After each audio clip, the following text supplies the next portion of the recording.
Although Obama and his inner circle knew next to nothing about the counterinsurgency, coin, warfare, that the United States was waging in Afghanistan, there were others in the administration who understood it well. Gates had presided over the defeat of Iraq's insurgents in 2007 and 2008, and the general who had orchestrated that effort, General David Petraeus, now held the position of commander of U.S. Central Command. Petraeus and Gates, however, were problematic for the new administration from the start. Petraeus, especially, had become a public celebrity as a result of his successes in Iraq and his careful cultivation of the media. White House aides suspected that Petraeus had political ambitions of his own. Gates was also suspect among many of Obama's appointees, because he had originally been selected by their bête noire, George W. Bush. The new administration also received an infusion of counterinsurgency expertise from the Center for a New American Security, a think tank replete with well-known counterinsurgency thinkers like John Nagel, David Kilcullen, and Nathaniel Fick. The new Undersecretary of Defense for Policy, Michel Flournoy, had founded the think tank in 2008, along with Kurt Campbell, as a means of preparing national security leaders for a Democratic administration. Flournoy and Campbell, both veterans of the Clinton administration, who had been too young to take sides on the Vietnam War as it unfolded, belonged to a wing of the Democratic Party that rejected the knee-jerk opposition to the military of the party's baby-boom elites.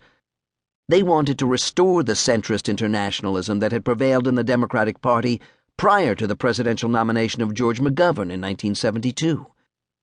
Nagel, Kilcullen, and other so-called coin-denistas provided intellectual respectability to coin by emphasizing the non-military aspects of counterinsurgency and the importance of obtaining popular support.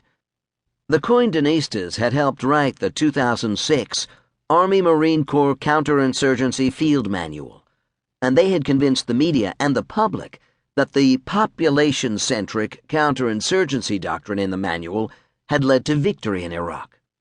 The same doctrine could save the day in Afghanistan, they said. Nagel and Kilcullen had mastered the art of the television and radio interview, and were able to make coin sound appealing even to liberal NPR listeners.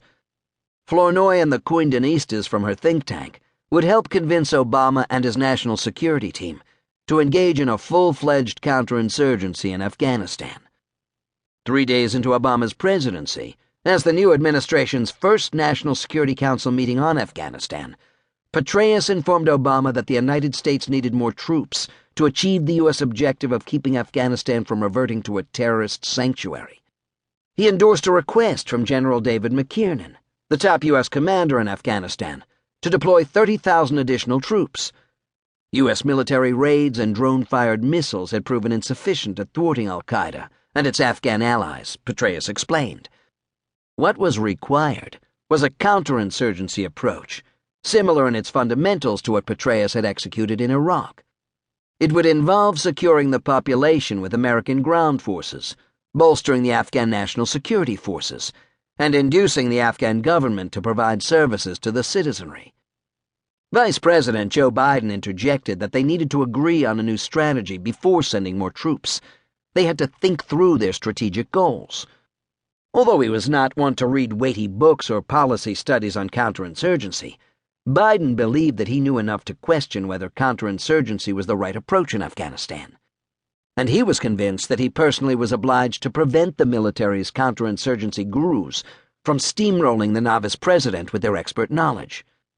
A few days later, Biden told reporters accompanying him to the Munich Security Conference that he was not going to let the military bully the administration into sending more troops to Afghanistan with artificial timelines. Obama decided to authorize the deployment of additional troops to Afghanistan as Petraeus had recommended. The number would be adjusted downward to 17,000 troops, after the Pentagon's math was determined to have been in error. In line with his desire to keep the war out of the public eye, Obama gave no speech or press conference to announce the decision. The White House limited its dissemination of the news to a 4-paragraph written statement, released by the Office of the Press Secretary.